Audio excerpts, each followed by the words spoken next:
Assalamu alaikum. Hello everyone. Welcome back to my new channel.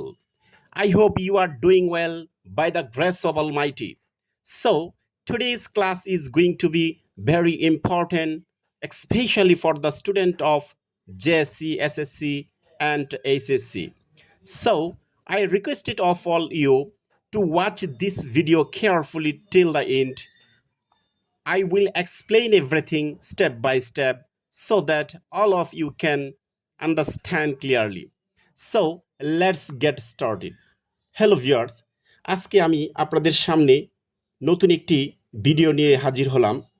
So এই ভিডিওটি বিশেষভাবে গুরুত্বপূর্ণ যেসব স্টুডেন্টদের জন্য এইচএসসি, এসএসসি এবং জেএসসি স্টুডেন্ট যারা আছেন তাদের জন্য এই 10 নম্বরের একটি ইংরেজি প্রথম পত্রের মধ্যে একটি কোশ্চেন থাকে, সেই কোশ্চেনটা আপনাকে সলভ করতে দেওয়া হয়। সো সেই কোশ্চেনের নাম হচ্ছে সামারি। বিশেষ করে সামারিটা খুবই গুরুত্বপূর্ণ ওই এসএসসি, এসএসসি এবং জেএসসি স্টুডেন্টদের জন্য। এখানে কিন্তু বিরাট একটা মার্ক আছে, 10টা নাম্বার এখানে পাওয়া যাবে। সো আপনারা যদি সঠিকভাবে সঠিক নিয়মে যদি সামারিটা করতে পারেন, তো আশা করা যায় আপনারা 10-এর মধ্যে 10 পাবেন। সো সামারি করতে গেলে আমাদের কিছু বিষয় অবশ্যই ফলো করতে হবে, অন্যথায় সামারিটা সুন্দরভাবে লেখা হবে না। সো সামারি লেখার জন্য আমাদের প্রথমেই প্রাথমিক একটা বিষয় জানতে হবে, আসলে সামারিটা কি এবং কেন লেখা হয়। সামারি মূলত যে কোনো একটা পেসেজ দেওয়া থাকবে পরীক্ষায়, সেই পেসেজ থেকে, হ্যাঁ, সেই পেসেজ থেকে আপনি 5টি সেন্টেন্স বা 5টি বাক্য একটা পেজের মধ্যে আপনি লিখবেন। একটা পেজ না, মনে করেন এই যে পেজটা আছে, এই পেজটার এতটুকু পরিমাণে আপনি লিখবেন, এতটুকু। সম্পূর্ণটা লিখবেন না, একটু ফাঁকা রাখবেন এই জায়গার মধ্যে, ঠিক আছে?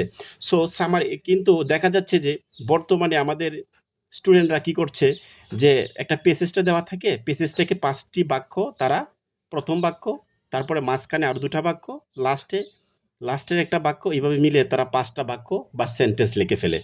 এভাবে পরীক্ষায় তারা দিয়ে আসে। কিন্তু দুঃখের বিষয় এই যে এইভাবে লেখলে পরীক্ষায় পুরোপুরি নাম্বার পাওয়া যাবে না। স্যারেরা এভাবে লেখলে ওই হ্যান্ডরাইটিংয়ের ওপর খুব বিরক্ত বোধ করেন। সো আপনাদের এমন সিস্টেমে লিখতে হবে যাতে স্যারেরা খুশি হয় আপনার সামারিটা দেখে। সামারি শব্দের অর্থ হলো সারসংক্ষেপ। আসলে একটা পেসেজ বা অনুচ্ছেদ কোনো কিছু একটা দেওয়া থাকবে, সেটা থেকে মূল বিষয়টা, মূল ভাবটা ফুটে তোলাই হলো সামারি। সো সামারি লিখতে গেলে আমাদের 2টা বিষয় খুব ফলো করতে হবে বেশি করে এবং এমফাসাইজ করতে হবে। সেটা হচ্ছে সামারির প্রথম লাইনটা খুবই গুরুত্বপূর্ণ এবং সামারির যে লাস্টের লাইনটা আছে সেটা খুবই গুরুত্বপূর্ণ। এই 2টার বিষয়ের ওপর বেশি ফোকাস দিবেন। আর কি সামারি লেখার সময় কি বিষয় করা যাবে না সেটা অবশ্যই আপনার মেনে চলতে হবে।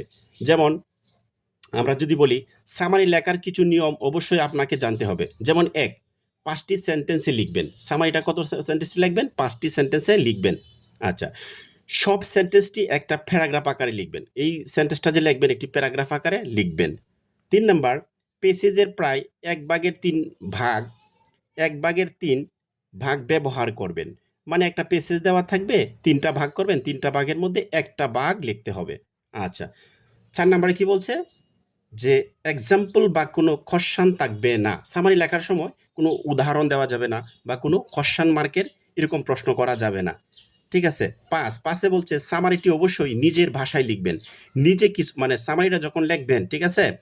তখন নিজের মতো করে একটু লেখার চেষ্টা করবেন। যেমন সাবজেক্ট, ভার্ব, অবজেক্ট এই হিসাবে যে কোনো সেন্টেন্স, যে কোনো একটা বিষয়ের ওপর যদি সামারিটা থাকে, সো এই বিষয়টার উপরে নিজে একটু বাক্যটি চেঞ্জ করার চেষ্টা করবেন। যেখানে একটা সাবজেক্ট আছে, সাবজেক্টটা না করে পরের লাইনটা আপনি এই সাবজেক্টের প্রোনাউনটা ব্যবহার করলেন। এভাবে কিছু পরিবর্তন করলেন। ঠিক আছে? তাহলে জিনিসটা একটু সুন্দর হবে। 6, পেসেজ থেকে বেশি কপি পেস্ট করবেন না। কপি পেস্ট করা, যদি আপনি এই সামারি লেখার সময় বেশি করে কপি পেস্ট করেন, এই যে বললাম 5টা সেন্টেন্স যদি একটা পেসেজ থেকে লিখে আসেন, তাহলে কিন্তু স্যারেরা আপনার প্রতি বিরক্ত হয়ে যাবে। স্যারেরা ভাববে যে আপনি 5টা সেন্টেন্সই লিখে হুবহুব দিয়ে আসছেন।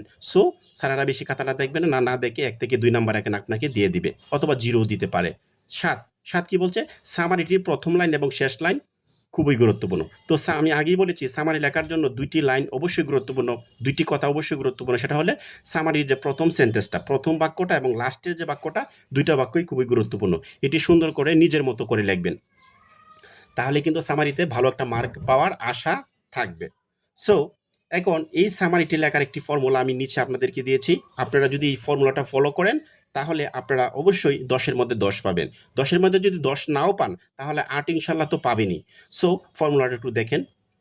This passage is mainly written about, এই যে দেখেন, this passage is mainly written about, নামটি লিখবেন। মানে সামারিটা যে সম্পর্কে আসবে সেই সম্পর্কে সেই নামটি এই জায়গায় লিখতে হবে। যদি লেখা থাকে যে কাজী নজরুল ইসলামের কোনো গল্প অথবা শিল্পী নামের কোনো গল্প, যে কোনো একটা গল্প থাকবে সেই গল্পের লাইনটা এখানে লিখতে হবে। নেক্সট কী করবেন, যদি সামারিটা একটা মহিলা সম্পর্কে হয় তাহলে শি ব্যবহার করবেন, যদি পুরুষ হয় তাহলে হি সম্পর্কে ব্যবহার করবেন। আচ্ছা, তাহলে he or she was born in, জন্মসাল ও জন্মস্থানটা এখানে আপনি উল্লেখ করবেন। পেসেজ থেকে 2টি ইম্পর্ট্যান্ট লাইন লিখবেন। তারপর কি লিখবেন, 2টি ইম্পর্ট্যান্ট লাইন এই জায়গায় লিখবেন। তারপর সামারির যে লাস্টের লাইনটা সেটা হচ্ছে আপনি from this passage we can learn and know many things, মানে ফ্রম দিস পেসেজ, ওই পেসেজ থেকে উই ক্যান লার্ন আমরা শিখেছি, অ্যান্ড নো মেনি থিংস অনেক কিছু জেনেছি, which will be very useful in our future life. যেটা এই সামারি মানে এই পেসেজ থেকে আমরা অনেক কিছু শিখেছি যেটা আমাদের ভবিষ্যৎ জীবনে খুবই গুরুত্বপূর্ণ। সো এই যে সামারিটা আমি আপনাদেরকে বললাম, এই সিস্টেমে যদি সামারিটা লিখতে পারেন তো ইনশাল্লাহ আশা করা যায় সামারিতে পরীক্ষাতে 10-এ 10 পাবেন। এবং আপনারা একটু সুন্দর করে যদি এই নিয়মটা একটু ফলো করেন তো ইনশাল্লাহ আসলে একটা ভালো একটা নাম্বার পাবেন। সর্বশেষ, যদি আমার ভিডিওটি আপনাদের ভালো লাগে তা আপনারা অবশ্যই আমার ইউটিউব চ্যানেলকে লাইক, কমেন্ট, শেয়ার এবং সাবস্ক্রাইব করবেন, এবং আশেপাশে আপনার বন্ধু থাকলে অবশ্যই তাদেরকেও আমার এই চ্যানেলটির কথা বলবেন। সবাই ভালো থাকবেন, বেশি করে পড়াশোনা করবেন। ধন্যবাদ।